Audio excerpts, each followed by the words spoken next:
Rapid cut operation and adjustment procedure. Bonjour, I am Jean-Luc, Sales and Marketing Coordinator. Once again, it is a great pleasure to collaborate with Support Pro in order to present this WoofTech tip of today. Today we're looking at this small device that offers this big ability to increase your stretch wrapper throughput. We call it Rapid Cut for a good reason. It's designed to speed up the machine unloading process by separating the film from the load at the end of each wrap cycles. But the best is, it can also help reduce your film usage by shortening the film tail versus cutting it with a knife. Our Rapid Cut assembly is installed on the film roll side of the pre-stretch system, right in the middle of the first aluminum roller. Its simple function is to puncture a small hole into the film. The pre-stretch ratio then stretches the small hole into a big one. Once this bigger hole reaches a defined location, the pre-stretch motor stalls to create a peak in the film tension, which induces the final tear of the film. Before I explain the adjustments, first you need to know that the turntable position is the base reference for this feature. To follow the table position, we're using a proximity sensor and a trigger plate mount on the table drive reducer to send 64 pulses per table revolution.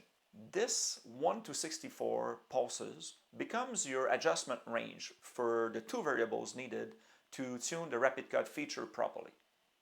The first adjustment is the film puncture position, which allows you to decide how soon during that last table revolution you want to make that hole into the film.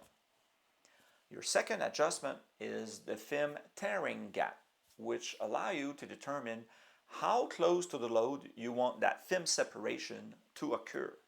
Here, it is good to know that the second value is added to the first one. So if a change is made to the puncture position, the film tearing position would follow with it. Okay, now, here's how to get it right. First is to turn your trim pot 0 to the minimum. This is your counterclockwise direction. Then slowly turn it back up until the status lights start blinking rapidly. This is our way to let you know that you just went back to the factory default settings, which has been determined to be a good starting point for an average load size. Then turn the trim pot 1 to about the middle of the range and start a wrap cycle to verify your adjustments. The ideal result is to get the film to tear right beside the last load corner. This way the film tail is well secure along the load side and you get a nice long piece of film, easy to grab for the next load attachment. Make small adjustments to the trim pots and try it again with a new wrap cycle.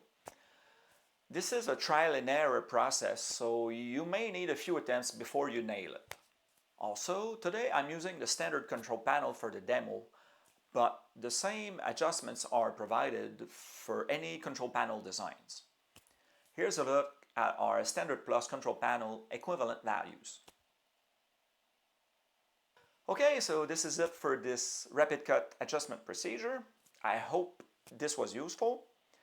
Once again, do not hesitate to contact us with any questions you may have regarding any WoofTech equipment features. Thanks for watching and have a great day.